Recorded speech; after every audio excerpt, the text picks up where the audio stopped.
Hi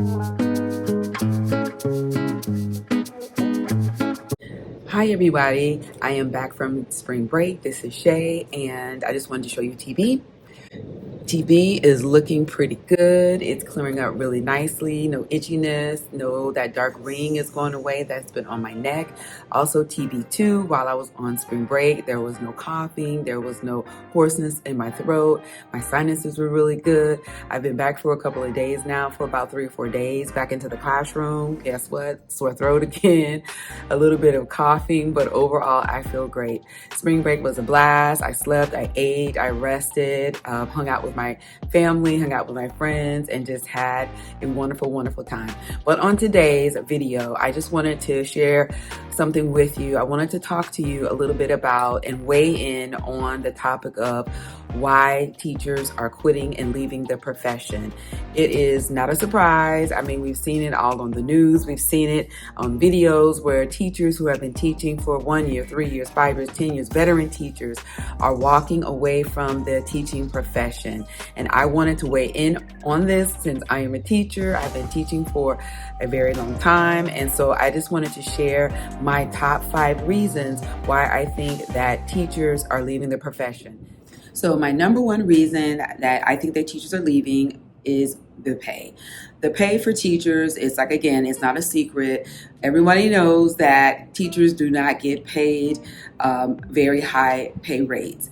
You know, I had seen somewhere where someone said, you know, teachers are just glorified babysitters. And we were like, great, if we're glorified babysitters, fine, pay us the going rate. Babysitters make about $15 an hour. So $15 an hour times 19 kids, time every single day, you know, for the 10 months that they're in school, that's going to be well over $300,000. So I would love to get the babysitter rate, but you know, of course, we don't get anywhere near that amount of compensation and amount of money.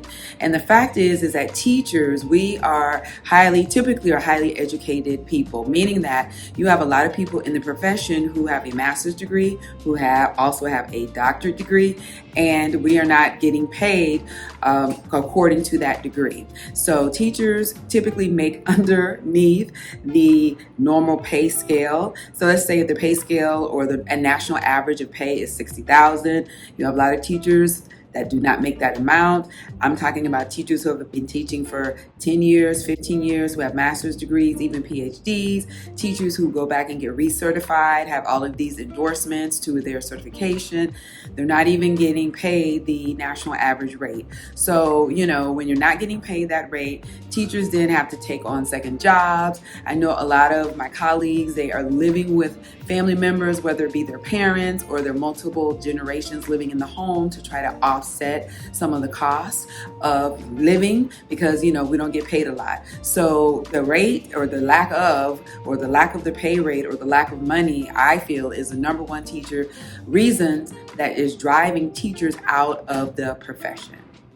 No money. Number 2 would be disruptive students or just poor student behavior. Oh my gosh, you know, students really, when they come into class, you have a lot of students who are very respectful. You have a lot of students who, you know, want to come into the classroom. They want to learn. They're staying focused.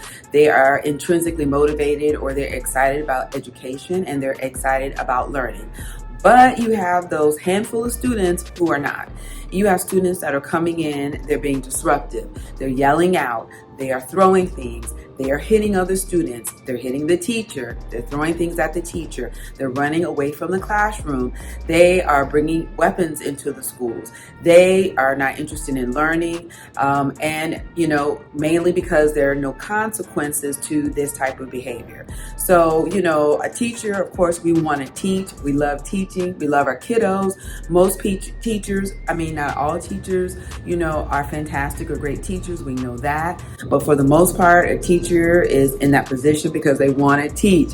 And so when there are barriers such as very poor classroom behavior from students, it just really impacts a teacher's ability to teach and the student's ability to learn. And so I can say that over the years, I've seen the student behavior get worse and worse and worse. I teach kindergarten, as many of you know, and even at this grade level, the 5 and 6 year olds, they're coming in, kind of with attitudes, or coming in like, I don't have to do this work. They're coming in yelling, screaming out. Now, I do recognize and know that you have students that may have emotional issues that are affecting their behavior. They may have learning disabilities or learning issues that are also impacting their behavior as well. And so we as teachers, we try to identify that and try to, submit paperwork to get different services for kids or services for students that will help them, get in the right placement or be placed in the right school environment or the right type of paced classroom.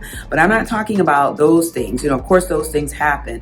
But I'm just talking about students who are just coming in and they don't care, and there are no consequences, for their behavior in the classroom, no consequences for their behavior at home, for their poor behavior, and they're just coming in and disrupting the learning environment. So I would say that, there used to be, I know when I was growing up, you really respected your teacher. You may not have liked them. There may have been some things that they did that you didn't care for, but for the most part, the classroom was quiet, learning was taking place, or if we were talking in the classroom, we were engaged in some type of learning behavior or learning activity.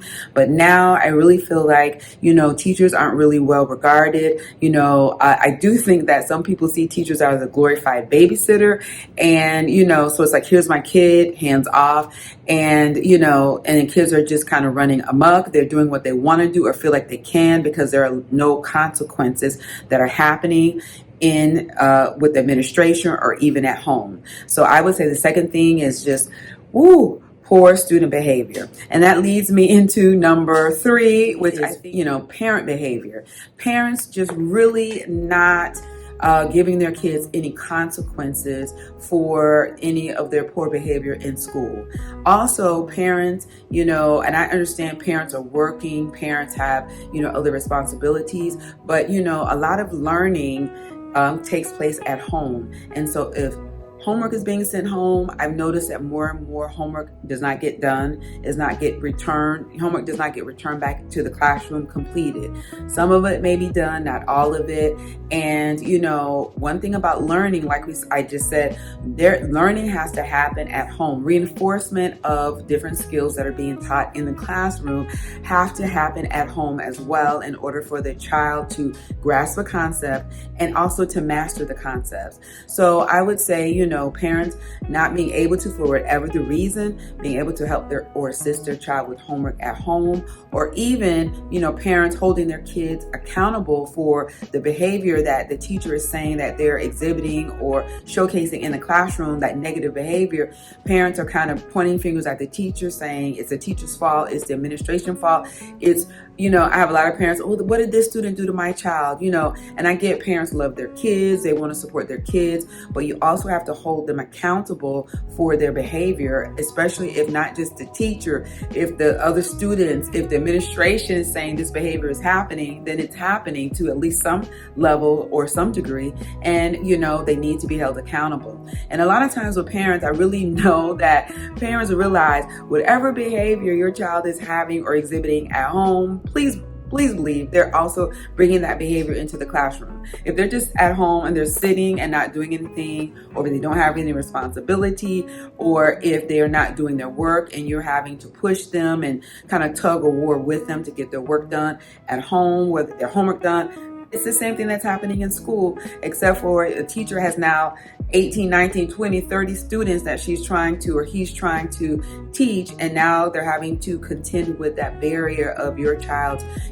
behavior or lack of motivation or lack of, desire to learn. So I would say parent behavior would be my number 3 barrier or obstacle that a teacher may face that may cause them to leave the teaching profession. Number four for me would be lack of support from your administration or lack of support from your district.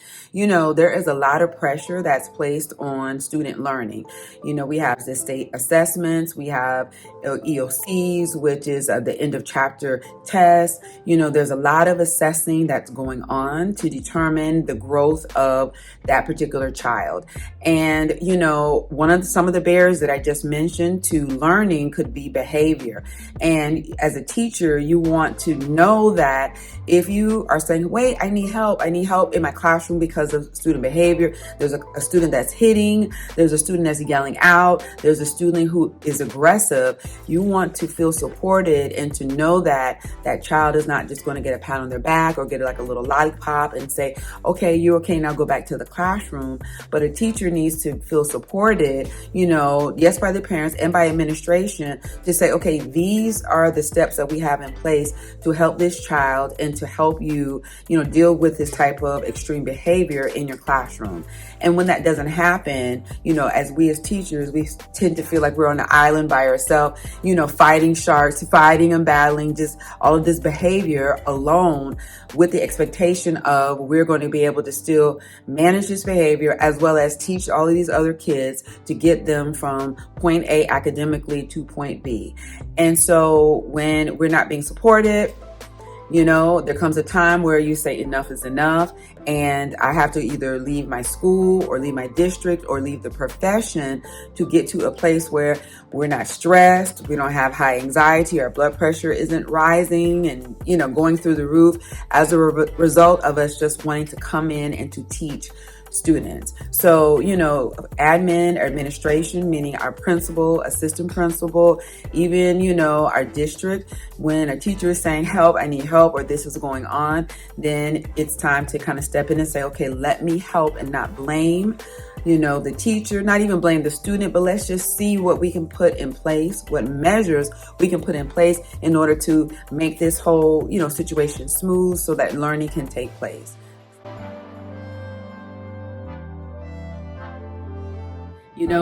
There is an expectation when your child comes to school that they are going to learn and that they are going to grow.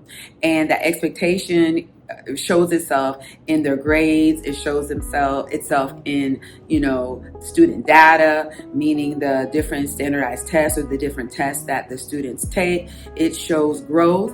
And, as teachers, I know myself as a teacher, I have very high expectations. And the expectation is that homework is going to get done at home. Students are going to do any type of computer-based learning that they need to do at home and at school as well. So that growth is going to occur. And sometimes I put unrealistic expectations on myself to be able to get that student from being point A to point B. And this is what I mean. Let's say I have a student who did not go to pre-K. They're coming in the beginning of the year. They can't even hold a pencil. They don't know their letters and their sounds. They don't know their numbers. And I am working hard. I'm working hard throughout every day and throughout the months, the weeks, and the school year to get them from where they are, right, to where the district says they need to be in terms of the end result. And if homework is not getting done at home and different things aren't getting done at home, the reality is that I doubt that student is going to be at that level that, I want them to be at, perhaps even they want them to be at, as well as the level that the district wants them to be at. So we really have to assess and see where they are, see where they realistically can grow to, and understand that growth has occurred, even though it may not be the outcome or be to the level in which we all want. And sometimes parents have unrealistic expectations of even the school system. They say, okay, here you go. Here is my child. I've done nothing with them. You take them and you grow them. And it's like, no, it's a partnership. It is a partnership between the teacher and the parent. It's a partnership between the teacher and the administration. It's all a partnership. The old adage or the old saying, it takes a village. Well, it does. It takes a village to grow a child and to get a child to be academically strong, to be behaviorally strong, socially and emotionally strong as well. So, sometimes it feels like, I know as a teacher, it's like hands off, here you go, when in fact it needs to be all hands on deck, all hands on, in order to get this child to where, I know that they can be, and where, the district or where the school is saying that they should be as well. So I would say, unrealistic expectations, maybe that I have of myself concerning this child, the parent has concerning the child, administration has concerning the child, and perhaps even the child themselves, because it takes a lot of work. It does take focus. It does take, a lot of practice, a lot of just pushing through maybe the child's even own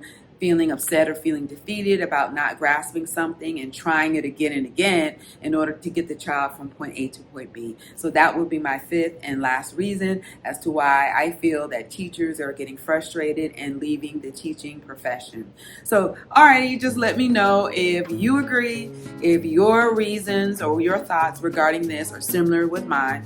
If you're a teacher, let me know your top 5 reasons. Leave that information in the comment area below. I really want to hear from you. I really want to know what you're thinking. If you're a parent, what do you think about what I've said as well? Just leave your comments. Let's talk about it. And then this is Shay. I'll see you on the next one. Thank you for watching.